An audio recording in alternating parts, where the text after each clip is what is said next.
what you want, when you want it, where you want it. This is The Mesh. Brothers in Tech is a weekly podcast focused on personal and home technology, helping provide you, our fellow brothers and sisters in tech, with some information, assistance, and recommendations. Hi, everybody, and welcome to Brothers in Tech here on the Mesh.tv podcast network. My name is Alan Jackson, and I'm actually going to put our titles up, Brian, so people follow along easily at home in case they're watching the video version. My name is Alan Jackson. As you see on the left-hand side of your screen, over to the right of me is Brian Jackson, actual brother, not just my brother in tech, my actual blood brother. So, Brian, how you doing? I'm good. I mean, did we ever really determine the blood brother? By blood is, I guess, what I meant to say. Yes. Mm-hmm. Yeah. Have we ever determined that for sure? I mean, it's never been officially tested. No. We grew up together. There has been theories. I'm not sure which one of us should grasp onto one of those theories, but yeah. I don't think we need to get into that in this episode. That's a whole another discussion on a different show. Let's approach that when we bring the parents on one of these days, when we really are ready to just say, forget this show and let's bring them on. Let's put them on the spot. I think that we'll hold off on that. It'll be our Maury Povich special episode where we talk about who's actually related to who and see if there's any secrets that need to be uncovered at any point. I love it. But for now, we're going on the assumption that Brian and I are brothers. I think that's fair. I think that's a fair assumption to work with. Fair. Let's just assume it. Let's just make the assumption. We've been dealing with this assumption for like 47, 48 years. So I think we can keep it going for a little bit longer. So yeah. This is Brothers in Tech. And yes, Brian and I are brothers. We do have a little bit of fun with our show here. The main reason we get together and do this show is we love talking technology. We love talking personal technology like home and family technology. And this is the only time we talk every week. It just gives us a reason to actually get on the computer and talk to each other for maybe an hour or so every week. And that's what we do on this show. We've been doing this for a couple of years now. Yeah. What you just said, we love talking technology. You didn't say we love talking. You didn't say that we love talking to each other. We love talking tech to each other. So it's true. I think that's very true enough. It gives us a reason to talk because otherwise we'd probably go a lot longer. Agreed. Don't you think? Agreed. Is that agreed? Okay. I think that's a very accurate statement. So I'm saying that home technology is the only thing keeping our brotherly relationship. Our relationship.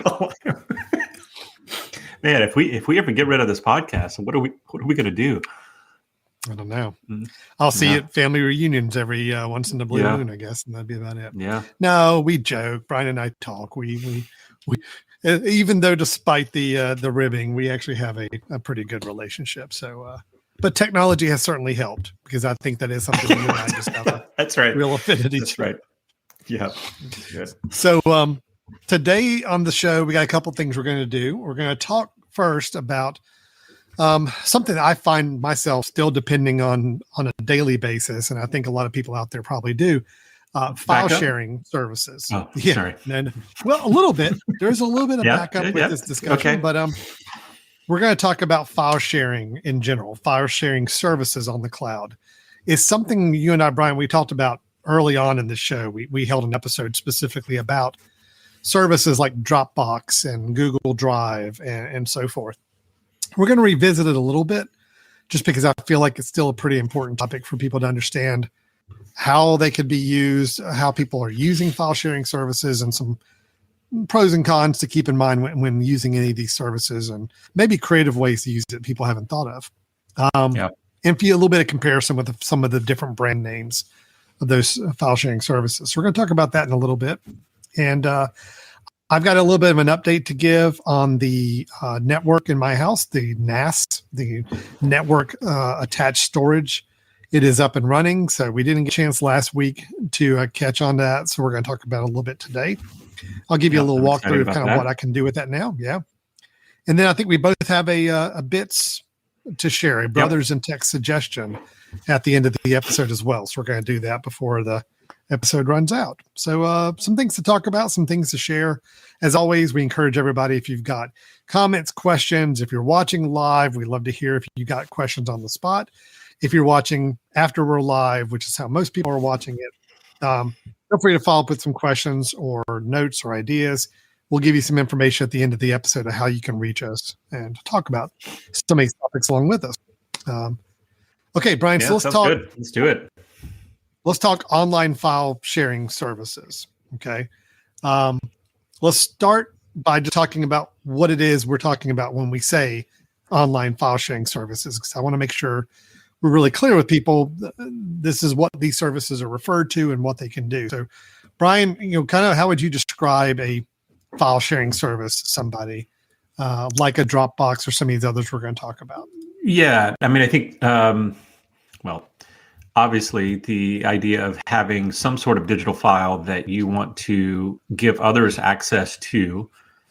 Now, to me, there's a number of different layers of that or levels of that you could say, well, okay, I'm gonna email that person the file.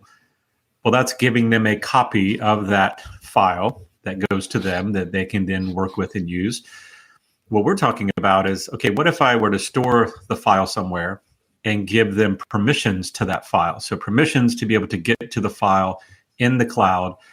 Not a hard copy, not a copy at all, actually, but a version, access to the actual file itself. So I think that, these have become really popular over the years because, one, you're trying to store things on the cloud, trying to get them off of your main computer or your your home storage, and get them in a place where you can access them more readily from other places. So we tend to use the cloud, right? We're doing that a lot, putting things up.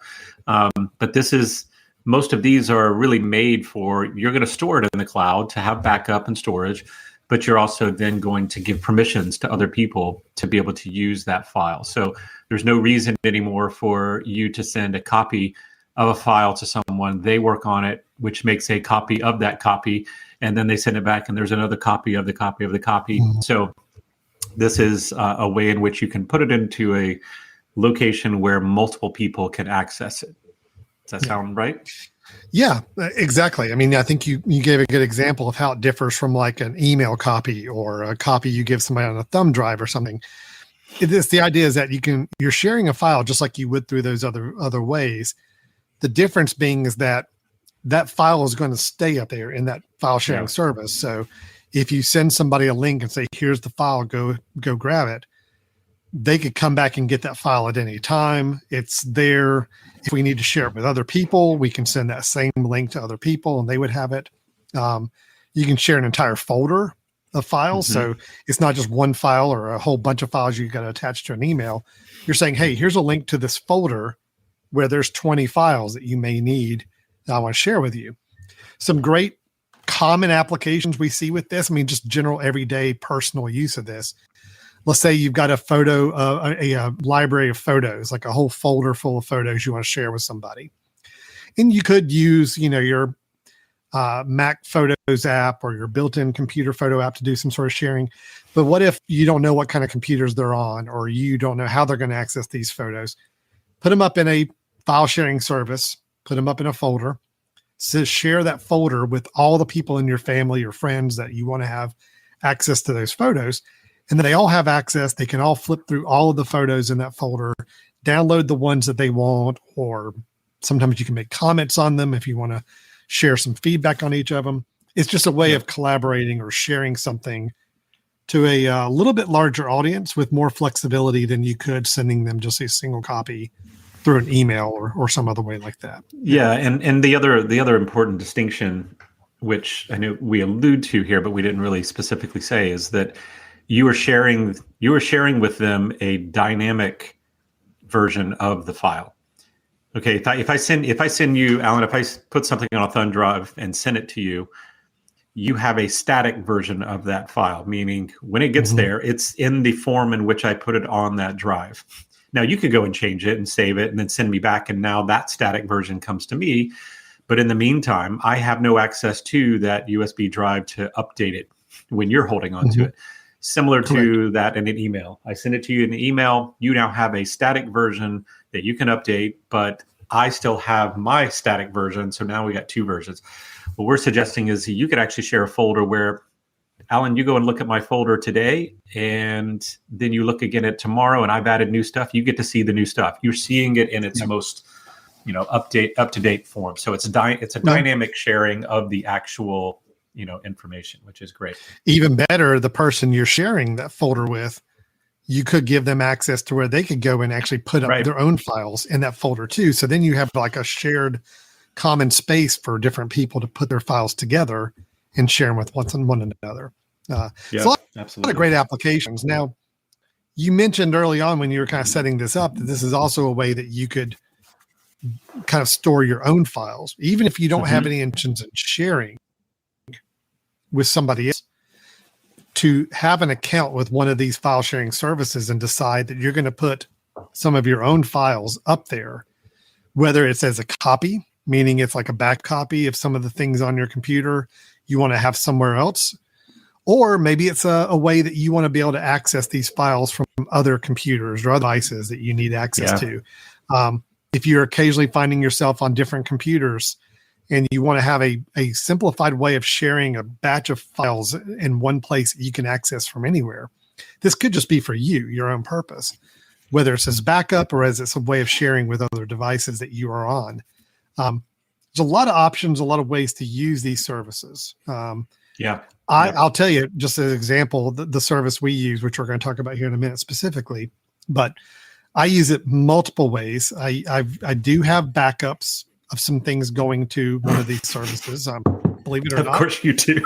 Of course I do. Actually, it's on a business side, I have a lot of websites that we manage, and I actually have it set to every week it's going to make a backup of those websites onto our shared file account. So that way I always have a good backup of those things. And this happening is being put in an online cloud storage I can access and get to anywhere I need to. So it's a little bit of backup. It's a little bit of redundancy.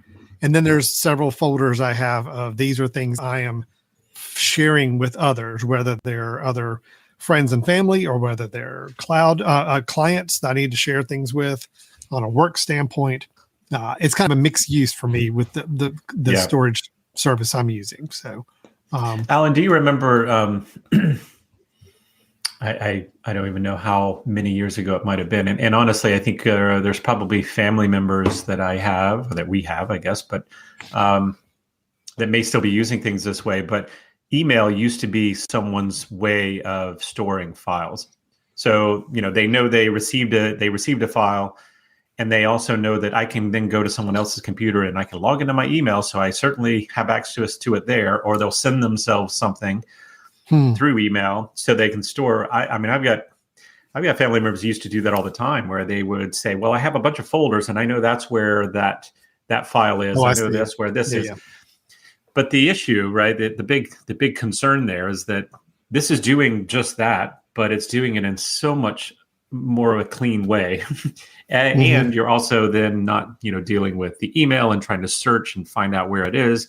You can actually edit it. And then therefore it's basically taking your hard drive and putting in the cloud or a version of it, and then giving other people access to it and yourself access to it in multiple places, which I think has become a really, really smart and useful thing to have. So why don't you tell us about what the service you use, and then I will maybe refute that. Okay.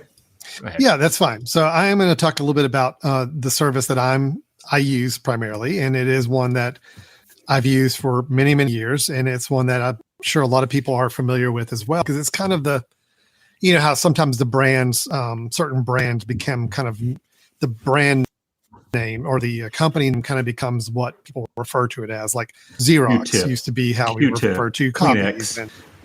Yeah, exactly.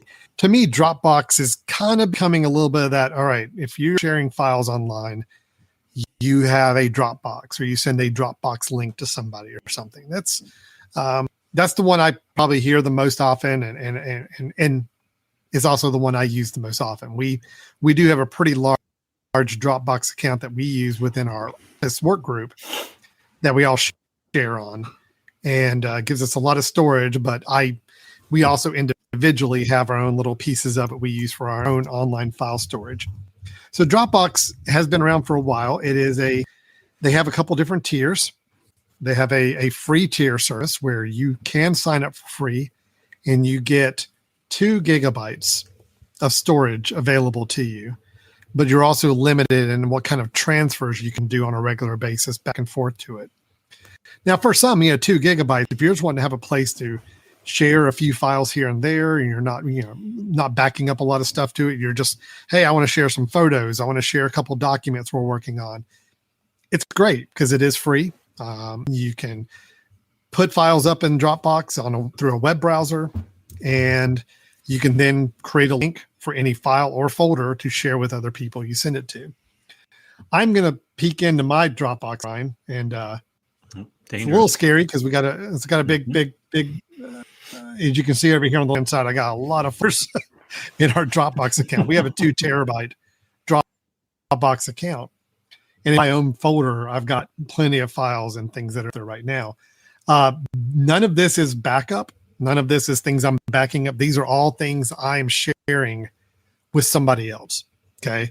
So if I went on a photo shoot and took a whole bunch of photos, I put them up in a folder, share the folder with the person I did the photos for, and said, hey, take a look at them and see what you think and pick out the ones you like. If I have a file I'm working on and I want to share it with a group of people, I put here. And what's really nice about Dropbox, just like any other service, but you can put them and create folders where you want to put these files. Any individual file you want to share with somebody, you can basically go in and say, I want to copy a link, and it will actually do that file. And then that's the link you could send to somebody and say, hey, click on this link. And when they do, they actually are viewing that file, or either downloading it or viewing it in place. If you have a video or a photograph that you're sharing and you send a link to somebody, when they click the link, they'll actually take to a Dropbox window to view it. So they can flip through a photo album, or they can play a video within the browser. So you can share videos and photos that way, and people can see without having to install any other software or have any other kind of applications available to open them up and see them.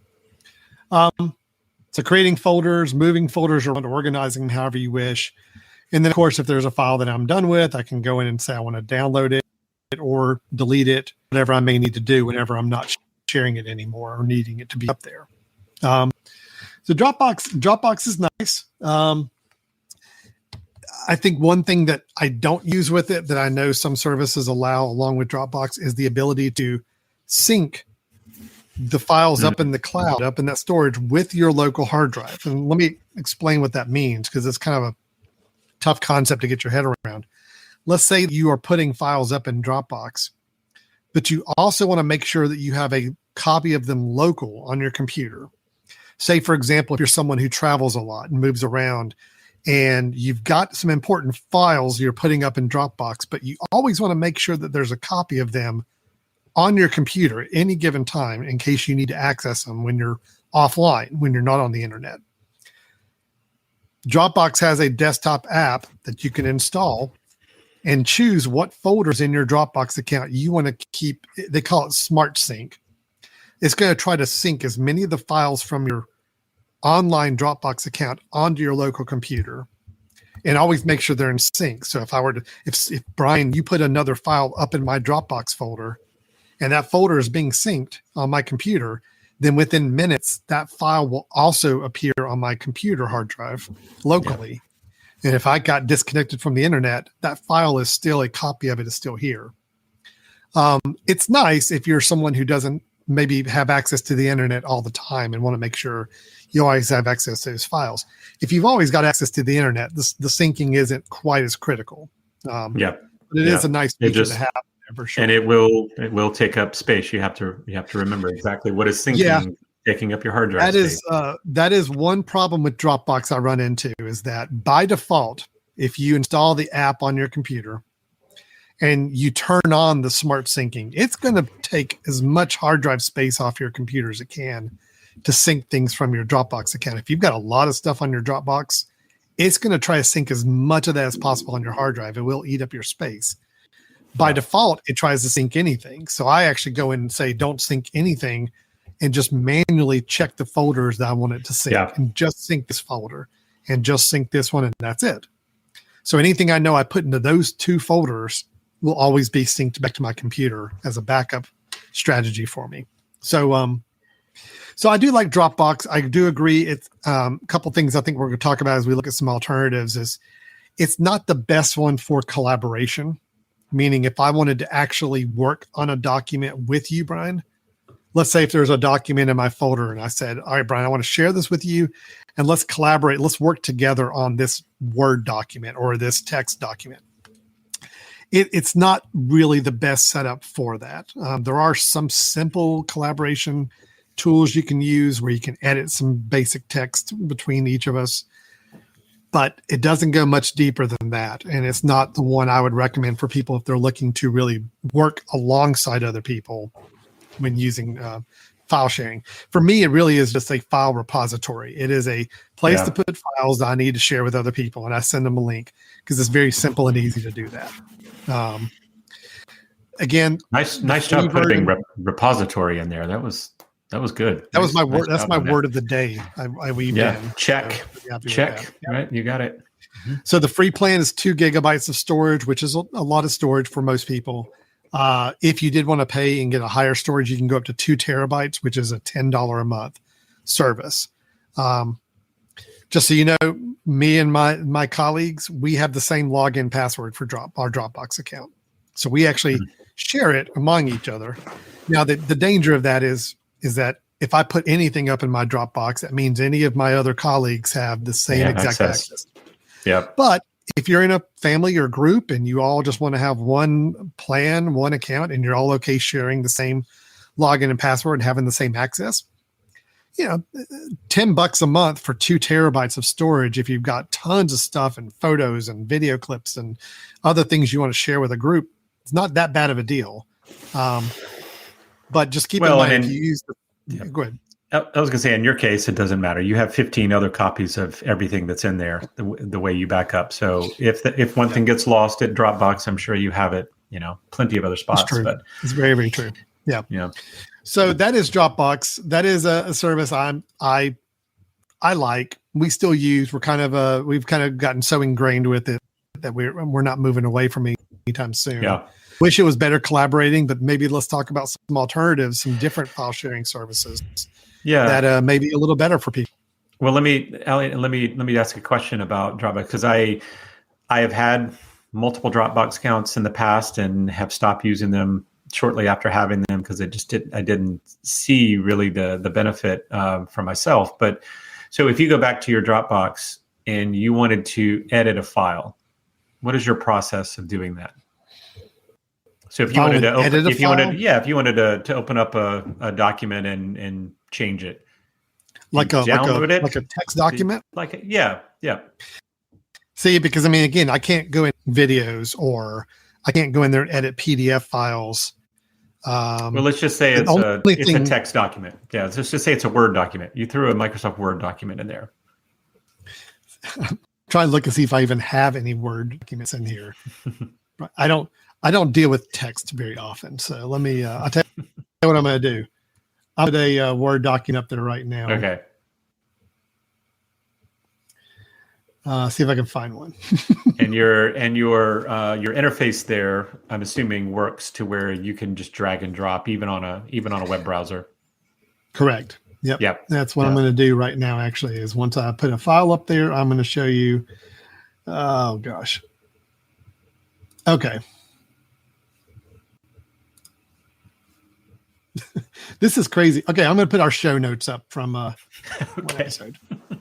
All right, basically, I'm dragging from my desktop a Word document. Now it is uploading it. You see the little window pop up. It says it's uploading. I just dragged it into the window on my web browser, and now it's Great. And it shows me the document right here. So let's go ahead and open that up.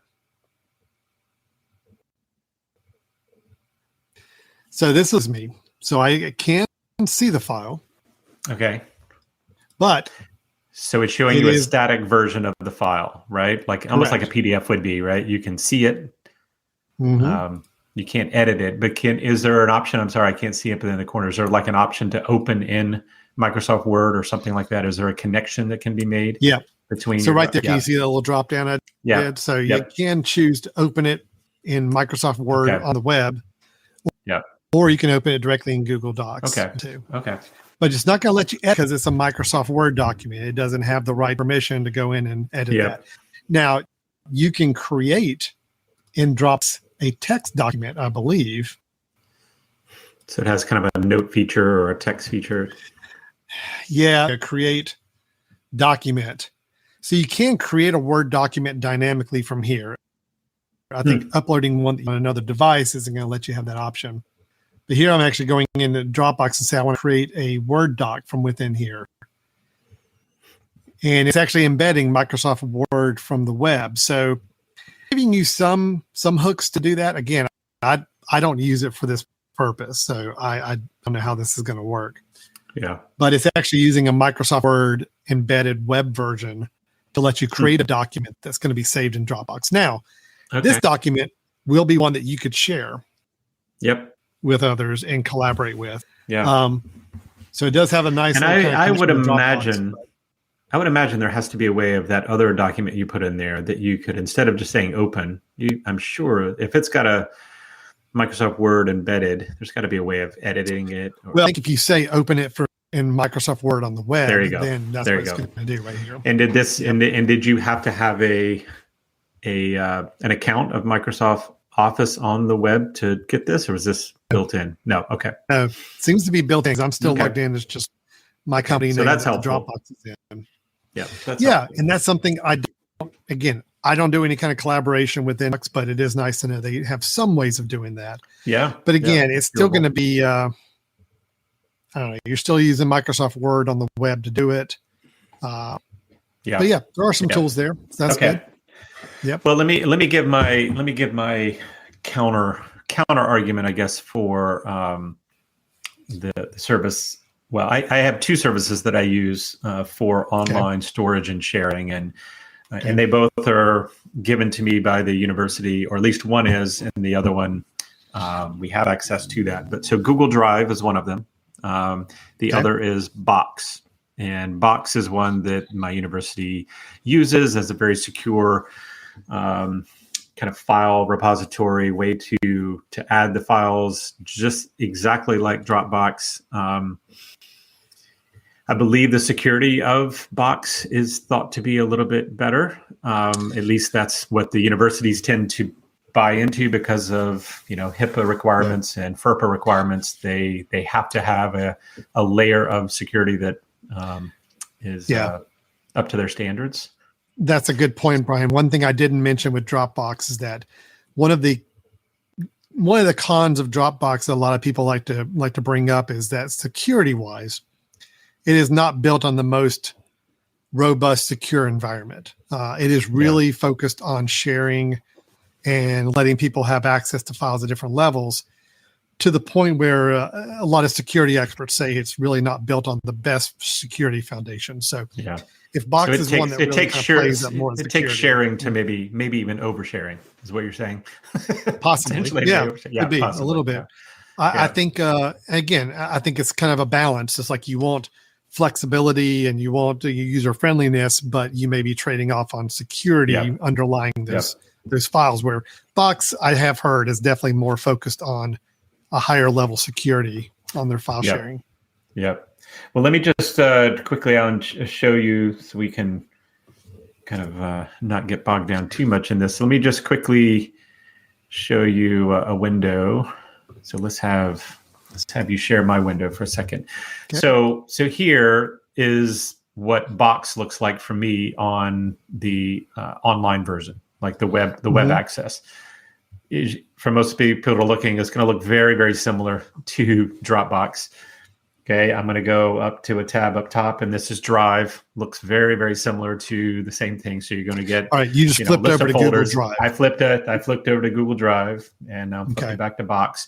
Very similar, to what Dropbox does. You're going to have the list of the files, list of the folder, and they are web enabled, meaning you can do things to the folders and files in the web browser as opposed to only having to refresh the browser. So, same thing here. I can click and get a share feature. I can get an option to determine who has access, download it, all that sort of stuff. So I use these interchangeably. The only reason I have both is that Drive was something I already had because it was free.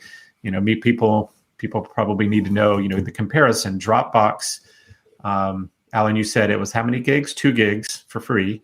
For free, I think Google Drive is 15 gigs for free, if I'm not mistaken. Plus, you have all of the accessible elements within it, right? When you get a Google account, you get Google Docs. So therefore, I can just take a file, double click on it, open it up in Google Docs, and be able to edit it while you're also editing the same file, assuming that I gave you your permissions. So I like that. I will say I do not particularly care for the fact that anything I do in Google Docs is going to be a different file format, right? It's going to take a Microsoft Word and open it in a Google Doc and then a copy of it. But it's gotten better at that. It's gotten much better, actually. They allow you to keep some of those file types similar. But for me, this is the way I do it. And I don't pay for Drive, but I'll back up certain things to Drive. There's a part of me that doesn't feel great about Google's security, but I'm already in that that system. You're already there, so yeah. Me. So I'm not that concerned about specific files. So I would just make the argument that for me, if I'm, for one, I don't pay for online storage, and if I did, I would probably pay in a way that would be something I would feel comfortable long term, very secure. Dropbox is fine. I don't have any problems with Dropbox. It would do what I would want it to do for the most part, but I also know that personally, I can't remember the last time I received anything from anyone on Dropbox. I get things from, and probably it's just, who our organizations that we work with, right? I'll have someone say, hey, I'm working on this, I'll share a Google Doc with you. And all of a sudden we're working in Google Docs and I have access to that file and that folder and I'm storing things up. So I think that's the question, right? If you're wanting to have the entire usability of the service, you're probably going to want to pay for it so that you get all the features that would go with it. But I'm not in a place where I want to pay for one right now because I feel like if I can get 15 gigs on Drive for free. Of course, I get a lot more because I'm, the university has an account. Plus, it's connected to my Gmail. Plus, all of these things can kind of work out pretty well. What I will say, Alan, about all of these, so Box, Dropbox, Drive, those three are all fantastic in that they can integrate really, really well with Apple's kind of ecosystem, right? I mean, you pull up, for those that have iPhones, if you pull up your Files app on your iPhone, and if you happen to have any of these services as an app on your phone, Box, Drive, and Dropbox, they'll show up in your Files app as places. So you can go and sort through. You can look in the menu and go, oh, I want to look in my Box, and I go here. Oh, and let me back out, and I want to look in my Dropbox, and go here, and I can share those files. That I think is fantastic. On the computer, it allows you to have it as an actual folder and drive built in, as opposed to having to go through the web. I despise going through the web if I don't have to.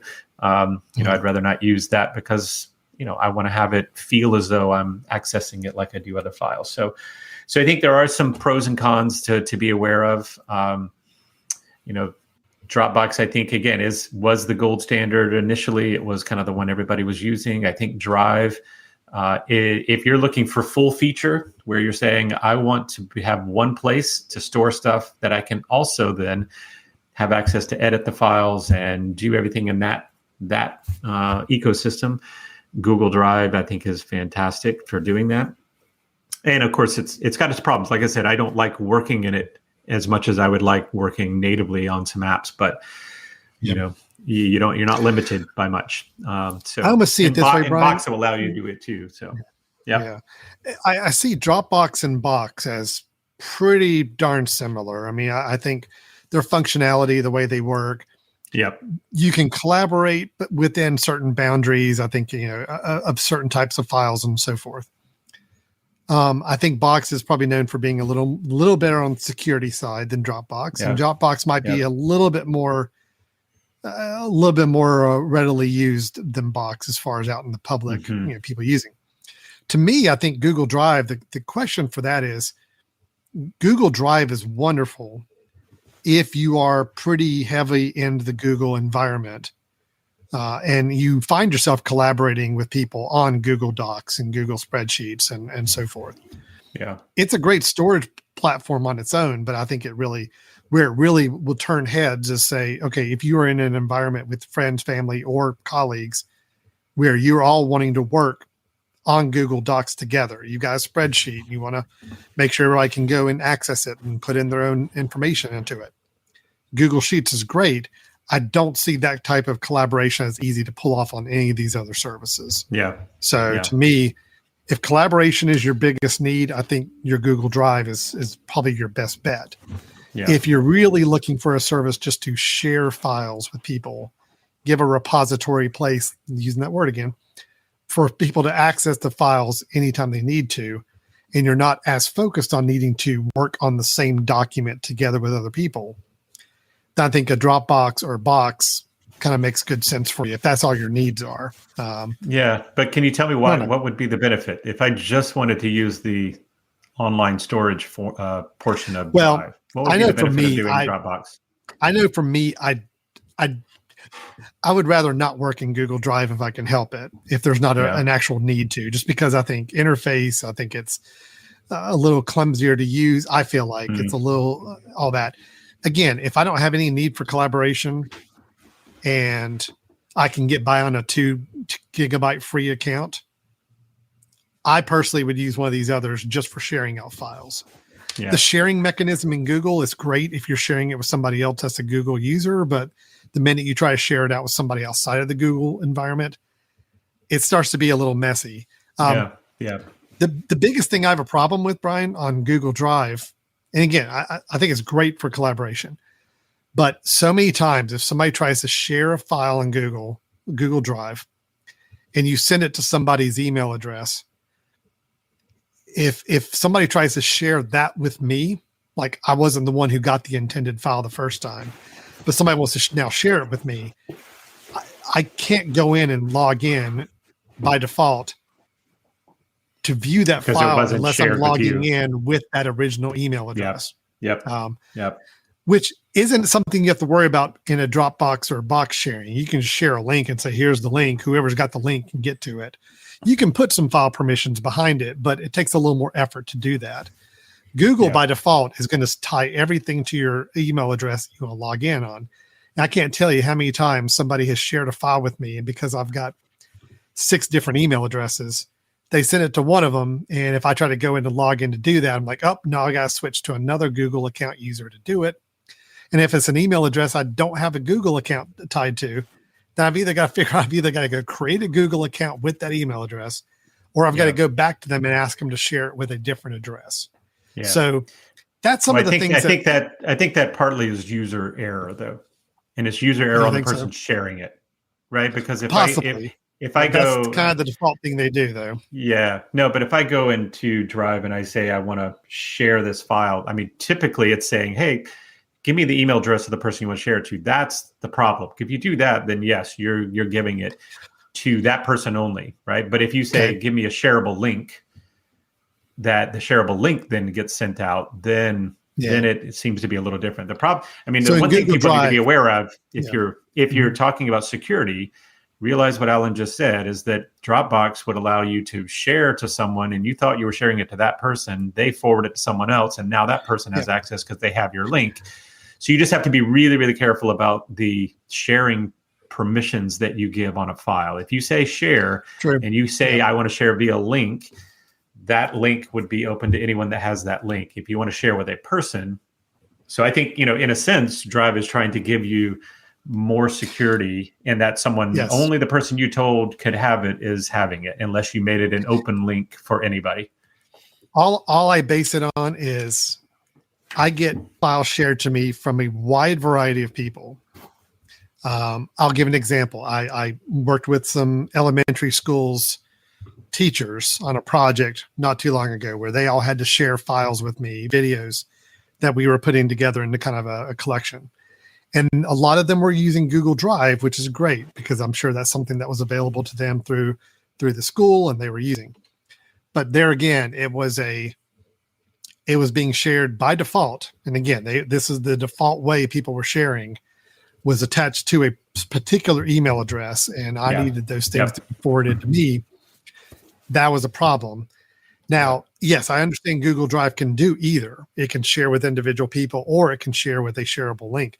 It seems like, based on my experience, the default is more it's being shared with individual people. Yeah. And to go in and do a link takes a couple more clicks or takes a little bit of a different effort. Dropbox by default is going to share with a shareable link that could be opened by anybody. You can go in and specify specific users if you wish, but they make it really, really freaking easy to just share a link. So that's a situation where both are right. both are doing things the right way. It's just a matter of which one you use for what purpose, Yeah. Yeah. Well, and this is what I will just say, because I think, quite honestly, of everything we've talked about, this is probably the most important thing that people can hear and use from this is, if you're going to share files through a service like this, you need to get very comfortable and understand what the sharing permissions are. So, for example, if I go into Drive and I say share, of course, it's like Alan said, it's trying to share. It wants you to give an email address and say, hey, I want to share it with Alan. Here's the email address. Great. It's going to go to Alan. Alan's going to have to log in with his Google account with that email address, because that's the only person it's been shared with. That's a safety thing, but also it is a frustration thing, as you hear from Alan. On the other side, if I say, let me create a shareable link that is available to anyone, realize that just because you're trying to make it easy on yourself by saying, oh, you know what, I don't want Alan to have to deal with that. I want him to be able to make sure he can open it up, and no matter what account he has, that also means that link can then just be shared to anyone, and those people have access. So when you think about the permissions, be very, very you're right, thoughtful about the permissions. And again, Dropbox makes the open, non-secure permissions the standard, and then you could go the other way. Drive makes the closed, and actually Box does this too. Box makes it closed. I think that's why it's seen as safer. Yeah, and I'm then sure you the have, security you have to go back and say, oh, no, open it up to everybody. Yeah. You have to do that. So if you're someone who's just going to be doing with family, you're just going to be doing files, you want ease of access, yeah, absolutely, Dropbox can do that and probably have a lot less frustration. If you're someone who has secure files, then I would think twice about it, or at least be very educated about how you're using it.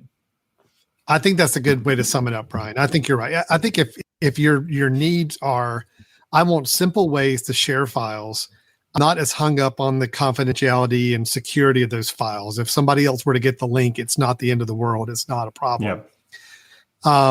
Then I think Dropbox is a great, simple way to do it. It's a fun service to use for that.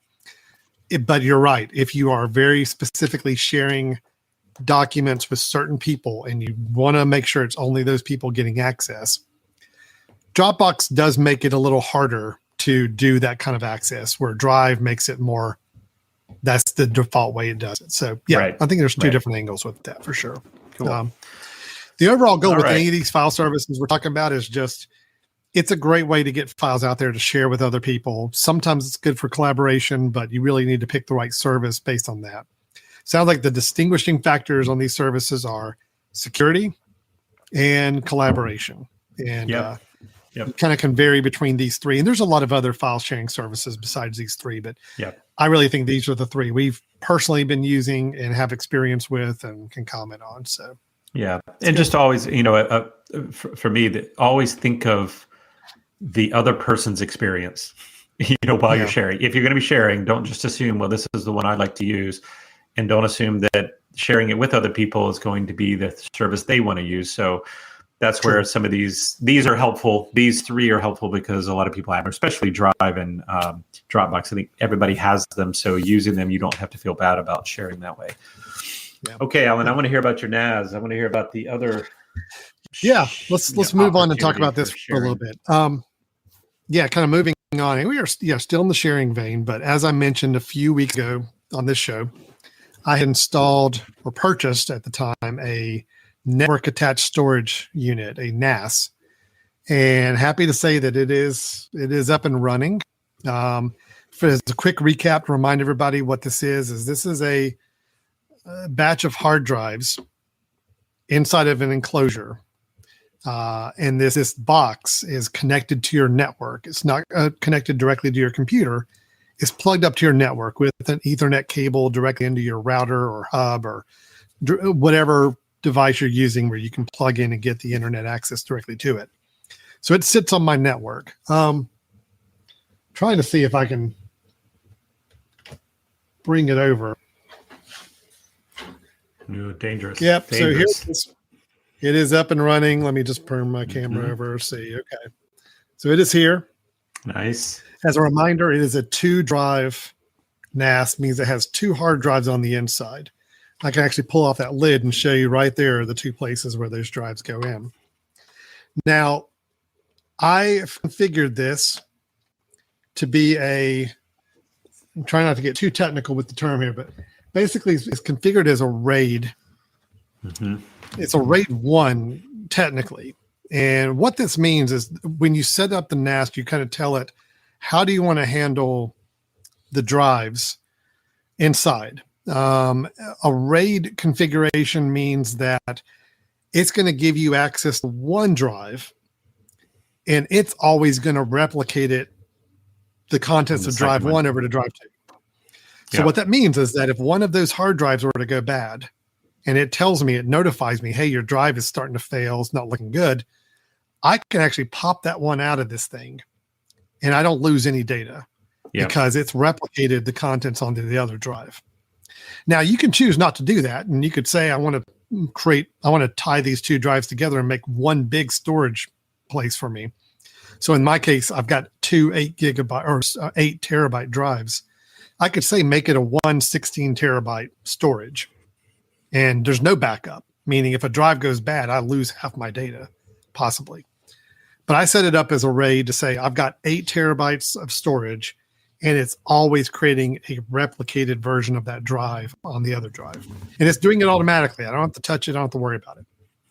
And it's nice because if a drive were to go bad, I could pop it out, pop in a brand new drive inside of it, and it just picks up where it left off, and I'm right back to where I was.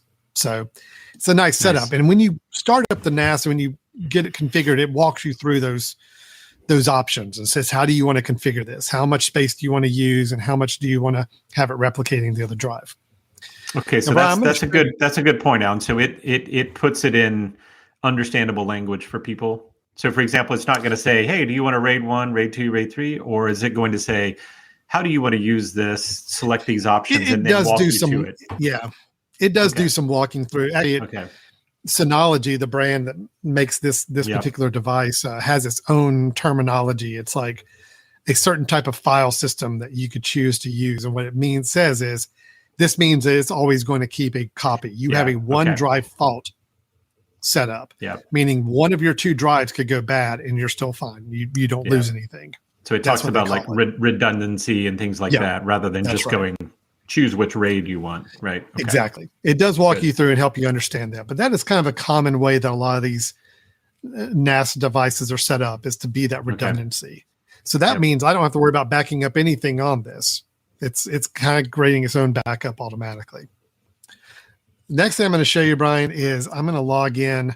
When you set up a NAS and it's on your network, it actually operates as its own device on your network, which means you can actually log into it through a web interface.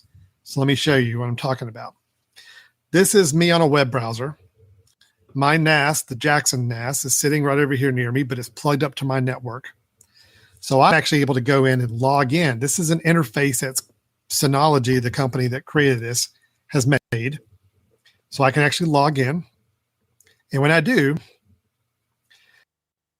I actually have my own interface, like desktop interface for this unit.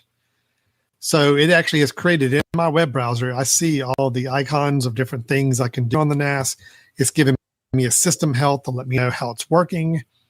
It lets me know my uptime. Like right now, it's been up for 13 days. I haven't powered it down or anything. I started it.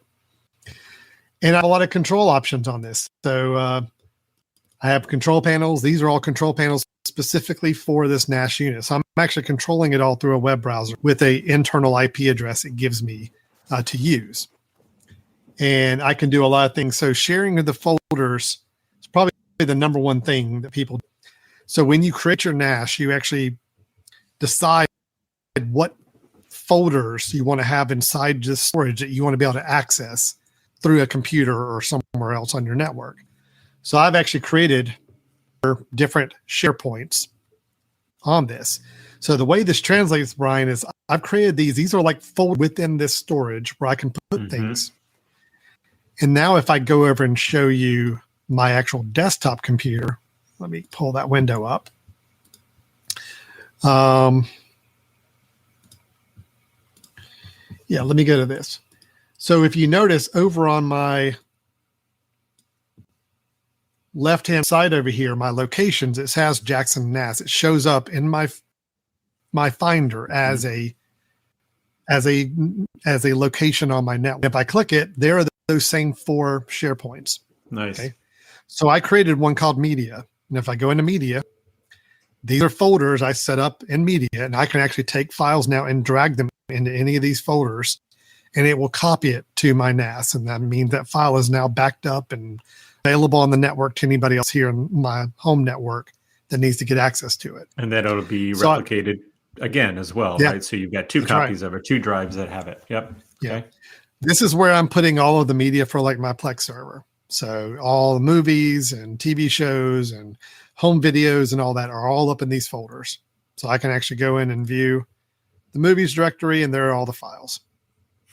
If I were to drag a new movie file into one of these folders, it's going to get copied to my NAS. It's going to be automatically backed up for me.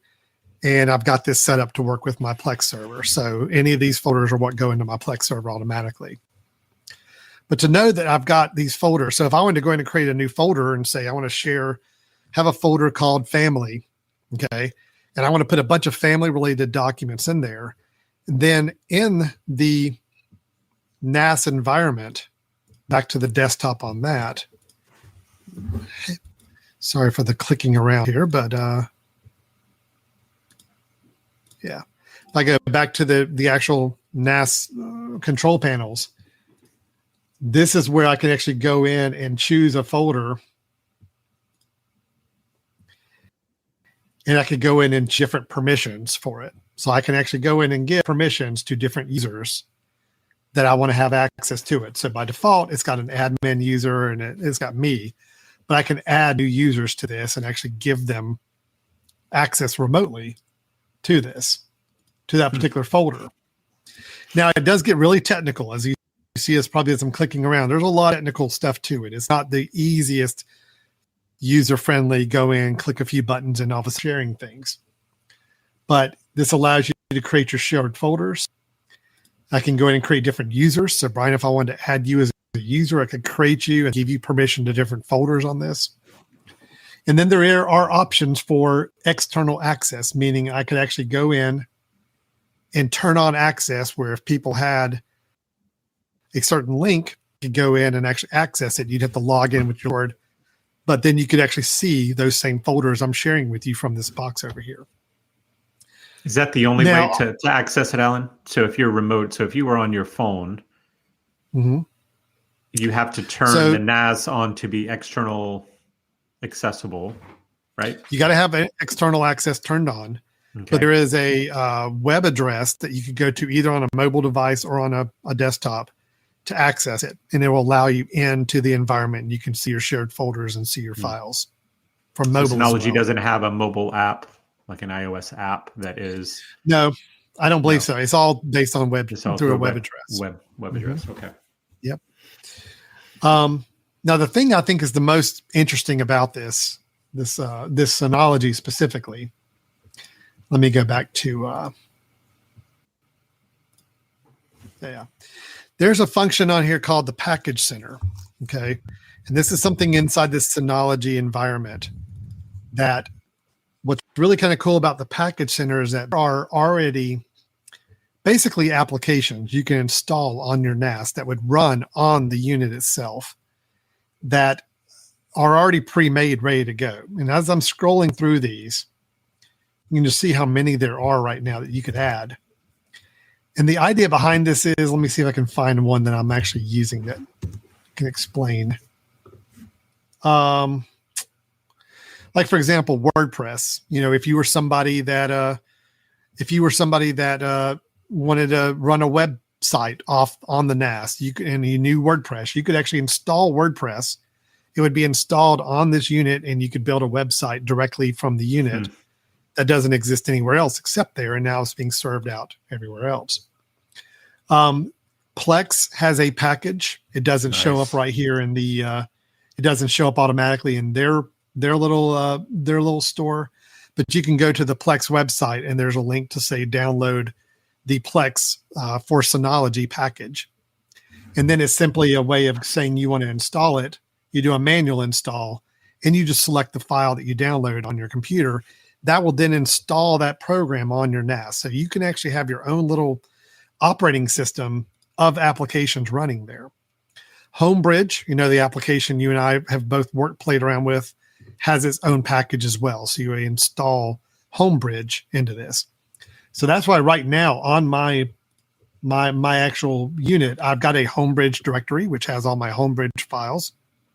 Got my media, which is everything for Plex. Plex itself has its own shared folder just for its own server files. And then I've got Time Machine. Time Machine is the Apple backup time machine. So I'm pointing my laptop to my NAS as a Time Machine backup unit. And it's backing up everything to it. I've also got one other laptop in the house that's backing up via Time Machine to this as well.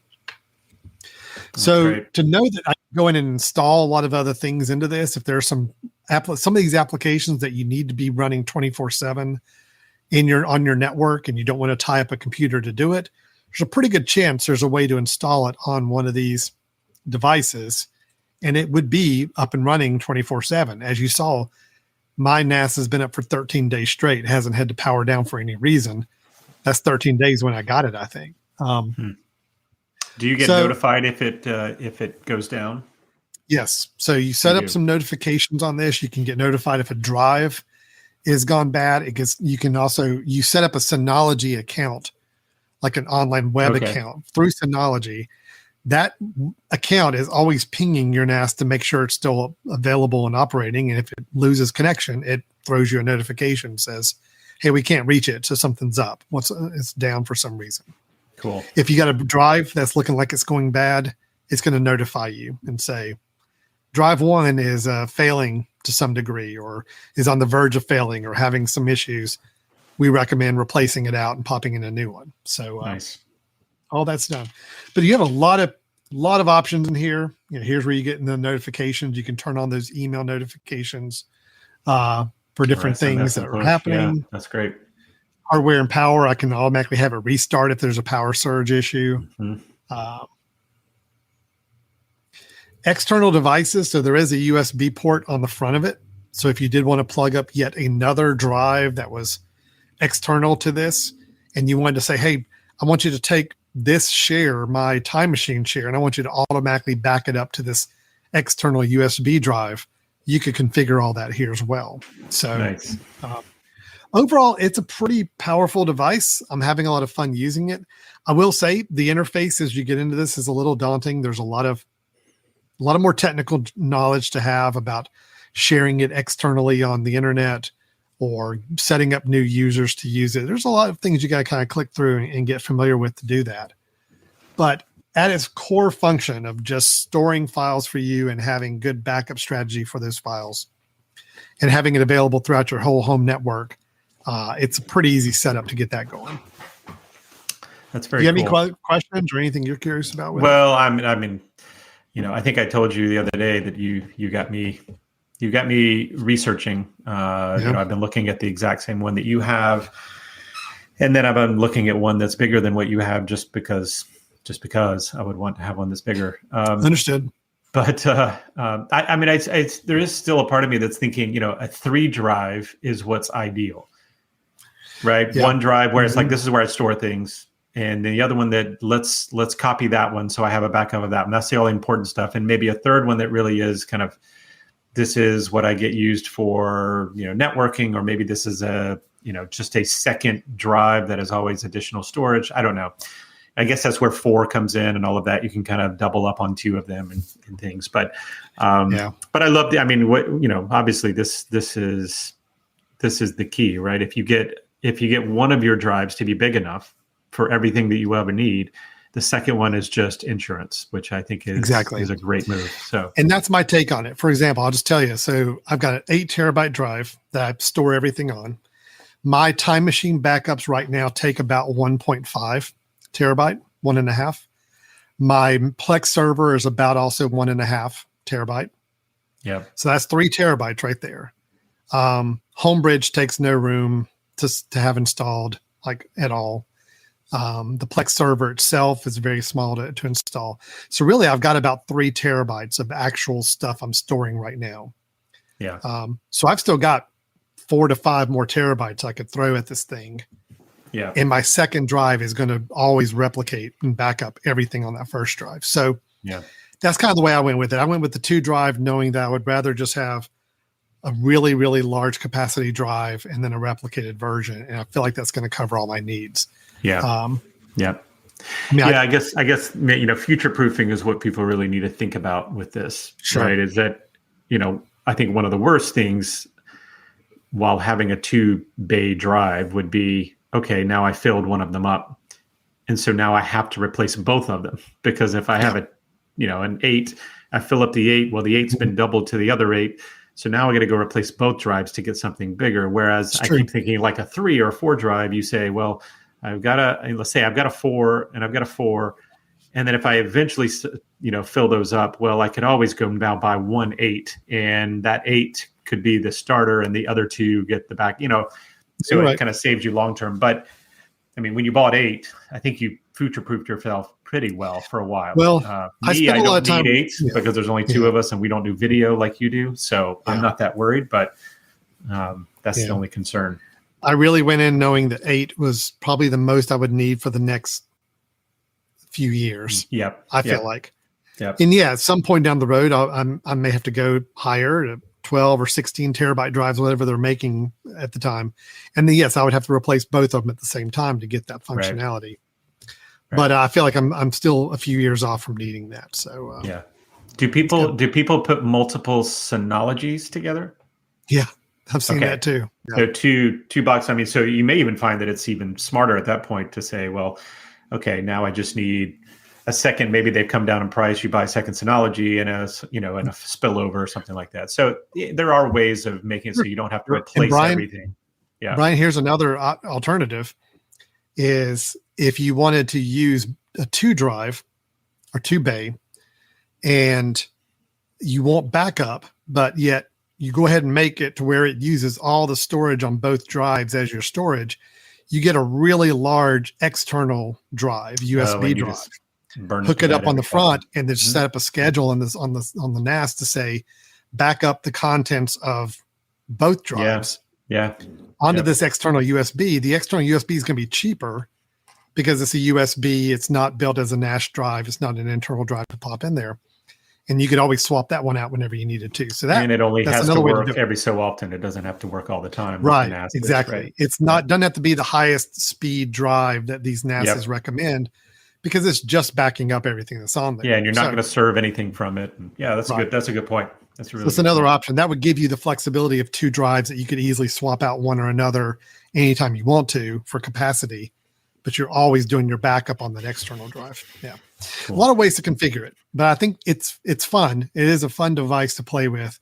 It is really great. I mean, I set it up as my Plex server and just immediately trying it on like my Apple TV, the Plex from there. And I can noticeably see right away the movies load faster. Oh yeah. Nice. It used to be I maybe had to wait 10, 15 seconds for the video to start. And occasionally it might buffer a little bit if I'm playing a really big like 4K type video. Now it's like, no, it starts in like two seconds and smooth playing back. It's really nice. So knowing I've got that in my Time Machine backup, really accessible, easy to get to, I feel really good about it. So good. Very, very happy with that. Well, I have very little to contribute, obviously, since this is your deal, but I would say one thing I can contribute. It looks like they do have a Synology Drive iOS app. Oh, they do. Okay, good. And an iPad app, which is set up very similar to, it looks like setups very similar to maybe a Google Drive or a Dropbox app, which is great. Perfect. And I noticed just on the screenshots, one really cool thing on the screenshots there, it looks like you could pull up a file, say I want to share it, gives you a QR code where someone could scan your phone and you can share it right away from your own NAS while you're afar. Love that idea. So right away, Brian, kind of dovetailing off our conversation of Dropbox and all that, I've got 5 terabytes of storage sitting right over here that if I did want to decide to start sharing any of my own files to people for whatever reason, if I want to put videos up I'm sharing with people or documents or whatever, knowing that functionality is built into the app really easy for individual file sharing, that may be a good way to go too. And saves me not having to pay for Dropbox. Personally anyway. Agreed. So you can just save it for the 2 terabyte free and just use it for creative. That's good. Well, I love it. I expect I will be following your lead very quickly. And just to explain to people how this whole thing kind of, where my mindset on this is, Apple One, the service that has Apple TV and all these other things with it, they just increased their price per month. And I'm looking at it thinking the only reason I have Apple Family, which is the second tier, is because it has greater online storage. Well, if I buy myself a NAS, I can drop down to the low storage because I don't need the games that comes with the other one and things. So all of a sudden I'm thinking this is the way to not have to pay for online storage or not have to pay for some other services. And it's true. And I've got control of it. And I could do a home server, which would be fantastic to be able to do a Plex. Look, it is an investment. I mean, it is an investment. It's a one-time cost for both the NAS unit and then you got to get the drives that go in it. And those drives aren't cheap. You really want good ones that are meant to be used in a NAS. But once you've done it, it's a one-time cost, and then you've got the full capability available. So, yeah, I think it's fair to say, right? For your setup, it's probably a $500 setup, at least what I've been looking. Right, $500. It's about $300 for the NAS, and then you put in $100 to $150 for each of those 2 drives I got. Yeah, it's about $550 somewhere in there. Yeah, but again, it could be worth it. Yeah. I think in the long run, yes. I mean, I was going to have to get a backup drive for my house anyway, and I was looking at a separate computer to run a Plex server or to run my Homebridge or some of those.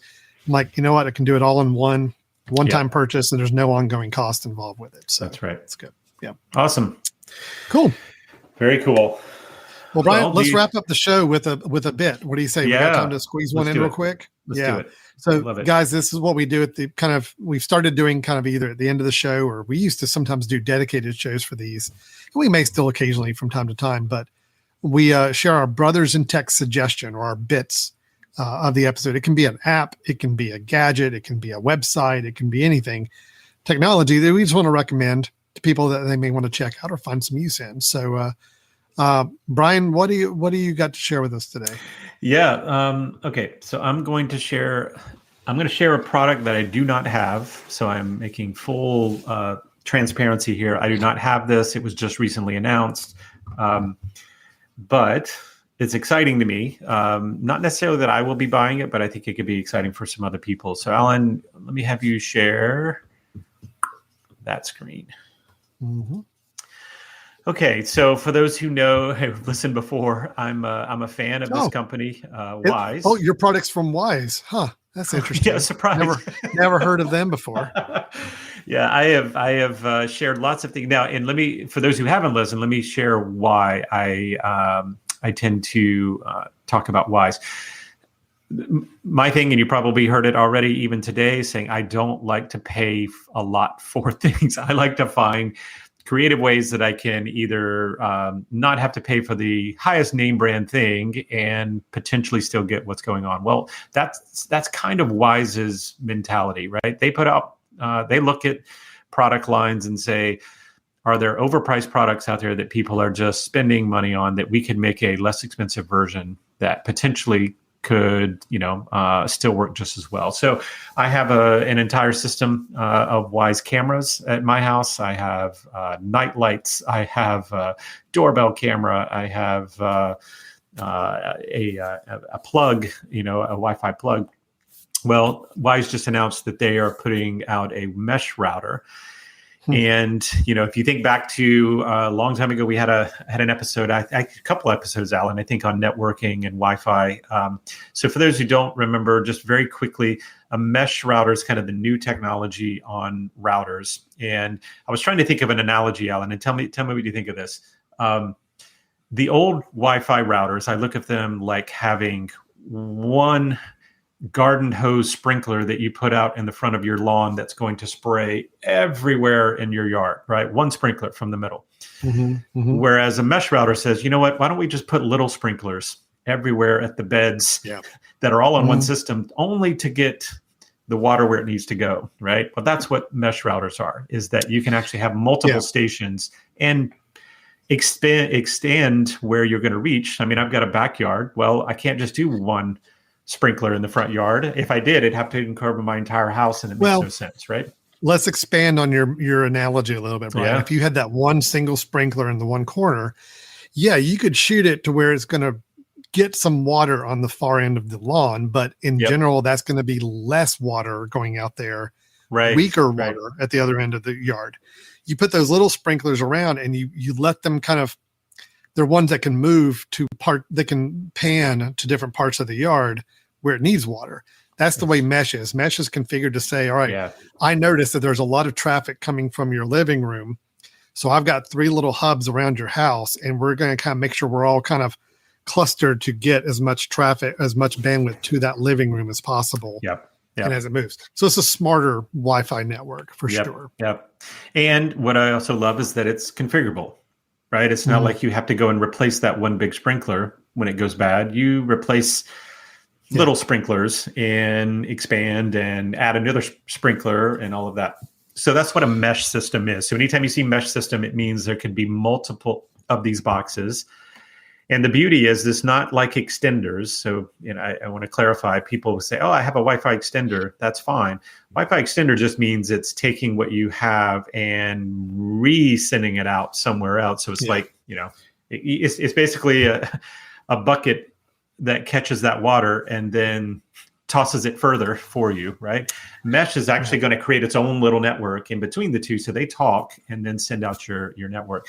Well, I will say, most of these mesh networks are pretty expensive. I just did a quick look, Alan, over here at Netgear, and you'll see Netgear. I think the cheapest one is maybe a $379 for 2 satellites, and they're going to cover more.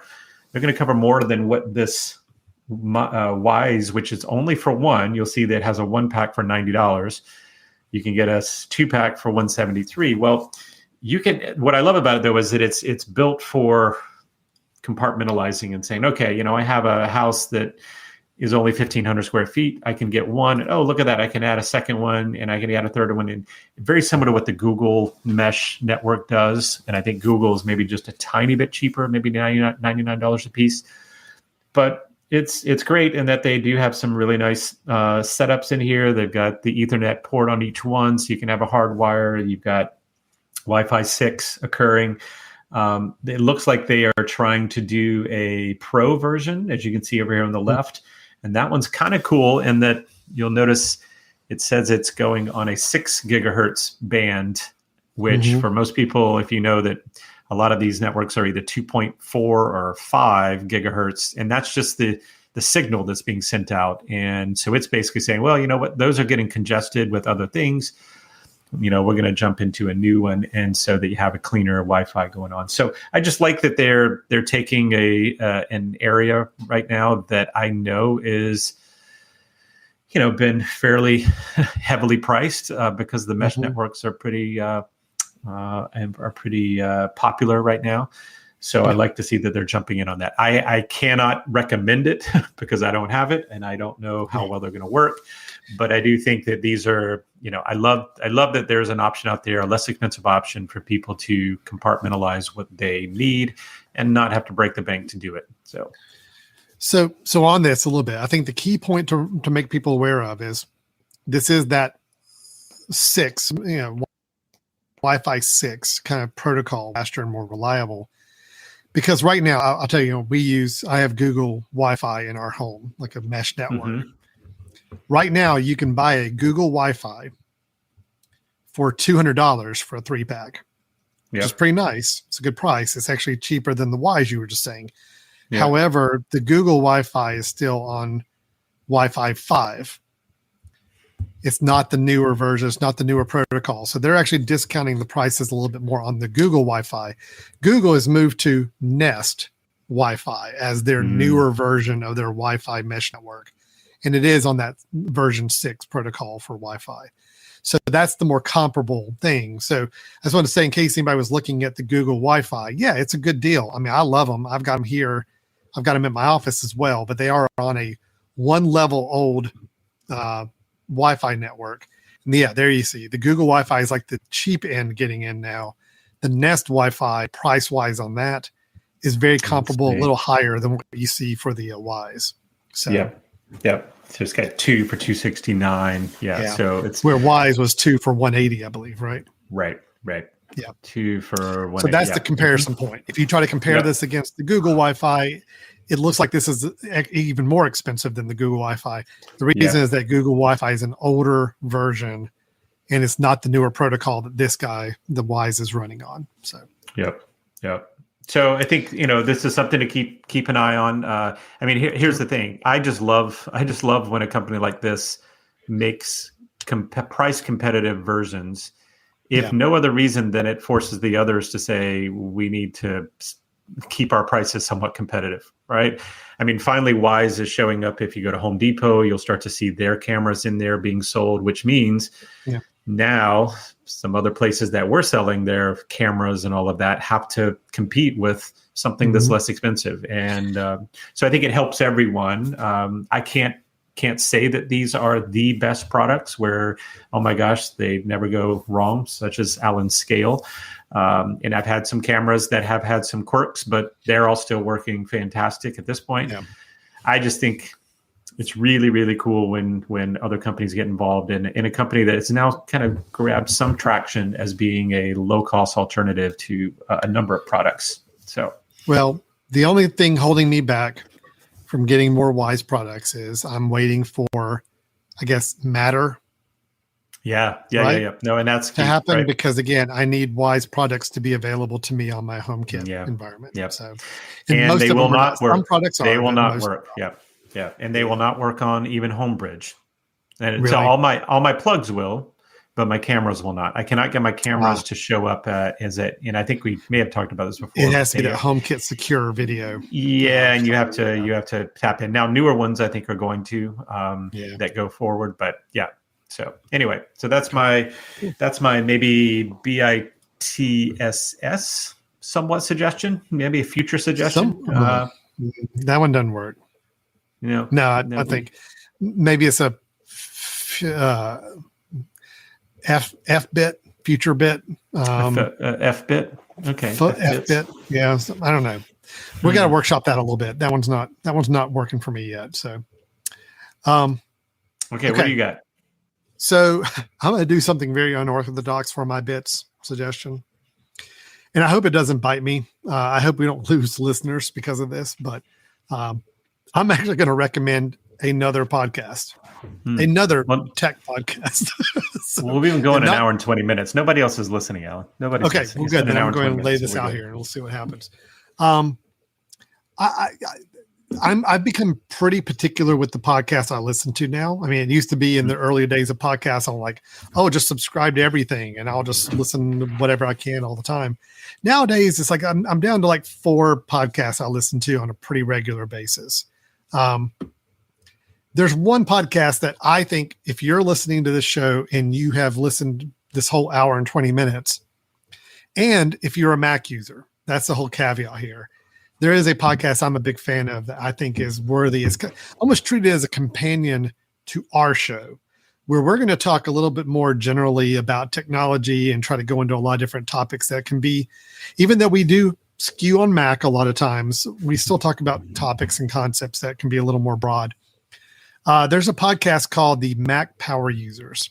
And just like the name infers, it is meant for people who are Mac users that are looking for maybe a little more digging under the hood, a little more. I want to really do more with my Mac and my Mac products than I was before. And the Mac Power Users has been around for quite a while. It's got 666 episodes is like the newest episode, number 666.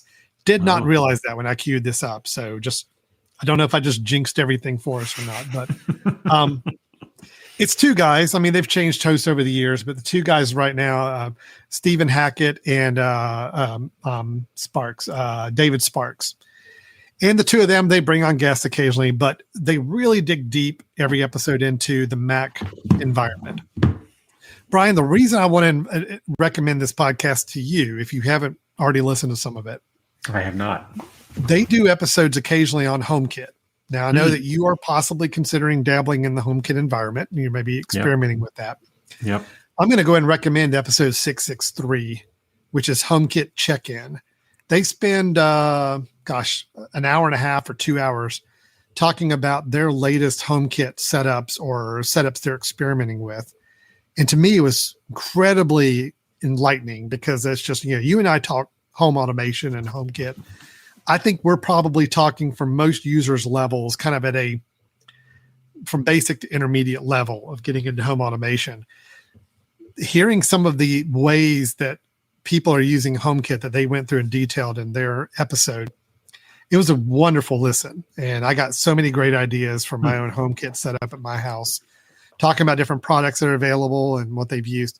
It's just really deep on HomeKit, and it's really great information. So nice. In general, I'm recommending this podcast. If you are a Mac user, Apple user, and you'd like to go further, I mean, we talk about a lot of the generalities and some tips and tricks, and we try to talk through some when Apple releases new versions of their system, we go through those a little bit. But we're always approaching it from a very more family, home, consumer level.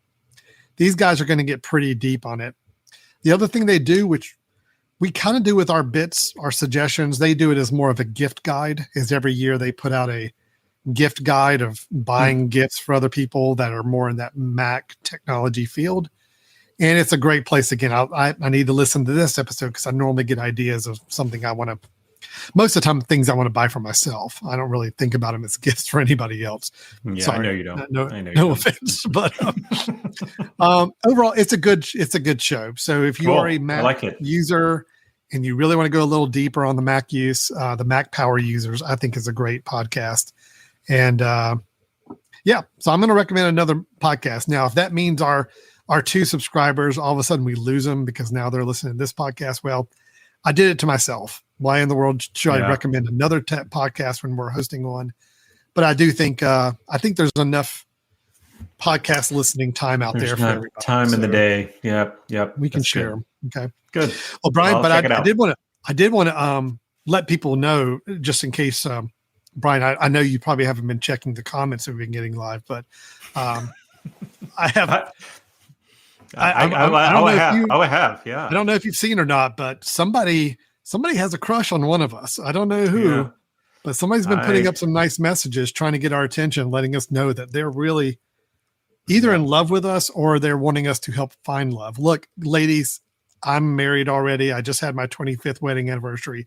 I'm flattered. And I know you're probably talking about me and not Brian. I'm sure. I'm flattered, ladies. Thank you. But I am taken. I am a one woman person. Okay. Brian, you're the same setup. I assume. I am. Okay. All right. I am. Well, and honestly, I'm looking at the comment and the grammar that was used in that comment. I'm thinking it probably does mean that it's for you.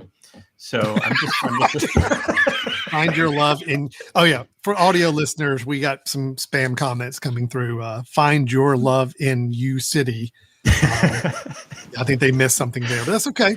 My hot girls here is the other one that we've been getting. So I think it means that we're just getting more popular. We really are. We're hitting a whole new audience right now. Yeah. Which is exciting, it is. I was terribly excited to see those comments pop in, especially when the same comment is popped up multiple times. It means they're really wanting to get our attention and let us know that they're listening and they're. I think actively involved. The dating sites are getting more interested in technology, and it's just great. It's just great to know we're reaching a whole new audience of people. And so, Brian, if somebody wants to help us find your love in U City. Yep. How can they get a hold of me, you, talk us? Well, you can send us a message as we go through our podcast, because obviously that's got us really excited about it. Or you can send us an email at info@themesh.tv. Info@themesh.tv is how you can talk us. Then you can also go to the website www.brothers-in-tech.com to talk us to love. I wonder if the Mac Power users gets messages like that. Oh, no, they haven't reached our level yet. I don't think so. Yeah. No. Well, that has been Brothers in Tech today. Recap. I like Dropbox. Brian likes Google Drive. I've got a NAS that Brian now wants and is excited to do. Brian's all excited about the Wyze new mesh Wi-Fi routers coming out. Ones I still can't use because they don't work with HomeKit. And I recommended everybody stop listening to our podcast and go listen to this other podcast. That basically sums up our show today. And scene. Yes. Right, we're done. Thanks, everybody. And Alan and I are not exactly sure that we're really brothers, but that's for a future episode. Next week, the DNA test should be coming back in. We will announce that at the beginning of the show. No. And you'll see if we find your love in U City at that point. Can I nobody's listening anymore. So okay, hold on. Before we wrap it up. So this little guy would like to say hello. Oh. Hi there. This is Turbo. This is my son's cat that I'm having to babysit right now for a little kitten. He has been whining the entire time sitting at my feet while I'm talking. He's very unhappy that I'm making a lot of noise while he's trying to rest. You got anything you want to say, buddy? No. Turbo, he's not saying anything. Have you found love in U City? Can I say something? Yeah. Oh, yeah. Oh, right on cue. Beautiful. Yeah. Anyway, I just wanted to say hi from him in case people were hearing the meowing in the background the whole time. All right. Nice. I think we're done. Yeah. Thanks, everybody, for listening or watching. And we will be back next week with some more tech talk. And drop us a note. Visit the website. Anything. We're happy to talk to you. All right. Take care, everyone. Bye-bye.